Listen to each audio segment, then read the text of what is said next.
Pasar monitor gaming 27 inch dengan resolusi Full HD, kalau kata GTID udah nggak worth it buat dibeli karena bentrok sama yang versi QHD-nya yang udah pada turun. Dan juga kalau misalnya kita lihat Full HD di 27 inch itu kan nggak terlalu enak ya, masih pixelated kelihatannya. Tapi masih ada aja orang yang nyari monitor gaming 27 inch dengan resolusi Full HD karena masih ngincer frame rate. Tapi kita lihat aja di video ini apakah 27 inch Full HD masih worth it buat dibeli.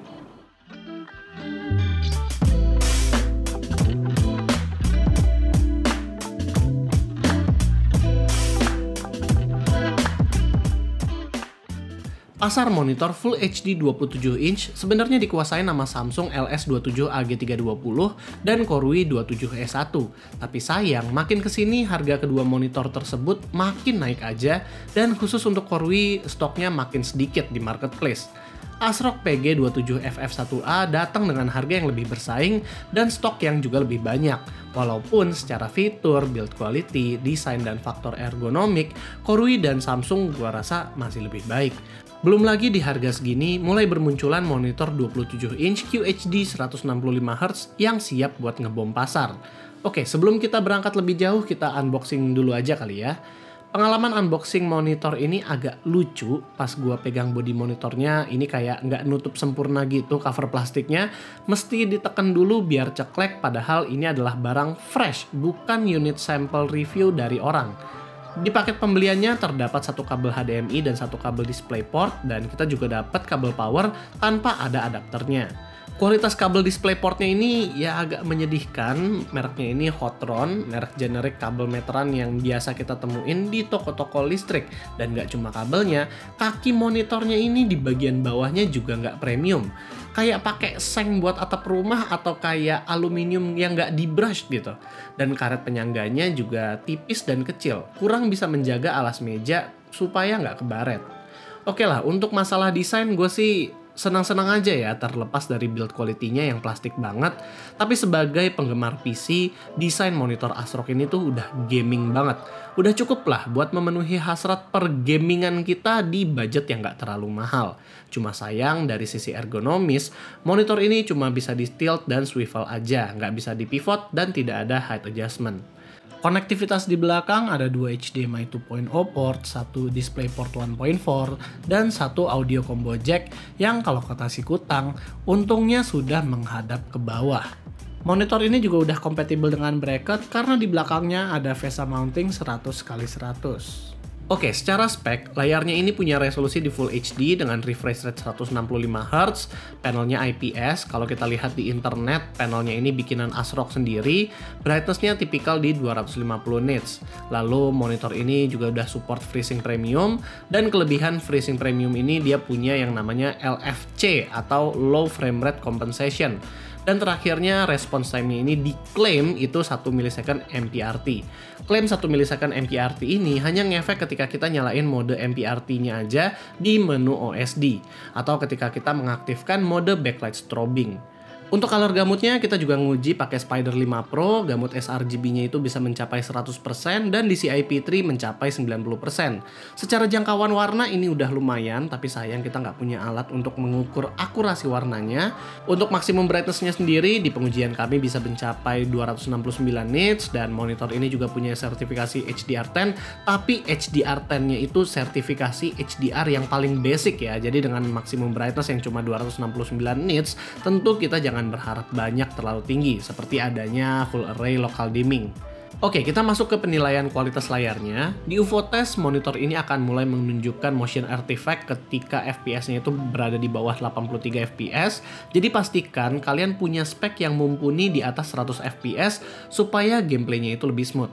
Untuk masalah motion blur dan ghosting, gue ngeliat ada sedikit blur pada wajah si alien, dan di belakang UFO-nya juga ada sedikit bayangan hitam atau ghosting namun tidak begitu mengganggu. Menurut gue ini termasuk normal lah di harga segini. Oh ya, ini adalah kondisi ideal di 165 fps. Kalau fps-nya di bawah ini, tentu motion blur dan ghosting bisa lebih ketara lagi. ASRock juga memiliki mode MPRT yang bisa kita aktifkan di menu OSD. Kalau kita nyalain, maka motion blur-nya bisa hilang hampir 100%. Kalian bisa lihat bedanya MPRT on dan off. Sekarang muka si alien jadi kelihatan jelas dan matanya itu ada 3. Hanya aja mode MPRT seperti ini ada konsekuensinya, yaitu tampilan gambar jadi lebih gelap dan muncul strobe crosstalk kali ya, atau double image effect. Pergerakan emang jadi lebih smooth, apalagi kalau kita lagi main game FPS kompetitif. Tapi kalau layarnya gelap, ya buat apa, musuh juga jadi sulit terdeteksi. Mode MPRT di ASRock ini dinamakan teknik backlight strobing. Di monitor lain juga ada, kayak di Asus itu ada ELMB atau Extreme Low Motion Blur, dan di BenQ itu ada DiEC. Cara kerja backlight strobing tuh kayak gini. Backlight LED itu kan selalu nyala lampunya, sehingga kalau ada gerakan atau transisi pada pixel mata, kita akan melihat adanya motion blur. Nah, dengan backlight strobing ini nggak selalu nyala lampunya, lampu LED-nya itu hanya akan menyala ketika mau ada transisi pixel. Kayak monitor tabung CRT zaman dulu lah pokoknya. Ini terjadi dalam sepersekian detik sehingga mata itu bisa ngelihat gambar yang lebih jelas tanpa adanya blur. Gue cukup salut sih sama ASRock dimana fitur motion blur reduction-nya tuh bisa sinkron sama FreeSync. Karena zaman dulu fitur kayak gini nggak bisa berbarengan aktif sama FreeSync dan G-Sync. Untuk pengalaman main game FPS kompetitif, kita coba main PUBG PC. Di sini gue dibantu sama Kang Bumi dari 11 Hardware untuk game PUBG-nya dia.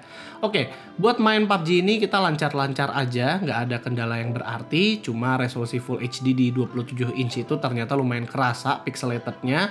Di game PUBG ini kita pakai settingan kompetitif very low, jadi objek kasar pada pinggiran objek itu lebih ketara. Dan untungnya hal ini bisa diakalin dengan menaikkan render scale. Beberapa game ada settingan render scale kayak gini, seperti di PUBG atau Assassin's Creed Valhalla, di mana itu membantu layar yang besar tapi resolusinya kecil. Untuk game AAA kita coba di Cyberpunk 2077. Kalau soal warnanya kita melihat di sini warnanya itu udah lumayan bagus, udah keluar semua, tapi monitor di budget segini tentu punya keterbatasan di maksimum brightness-nya yang hanya di bawah 300 nits. Menurut mata kita, brightness itu ngaruh ke overall kualitas grafik. Jadi kalau untuk warna dia oke, tapi untuk brightness sayangnya ini nggak terlalu oke.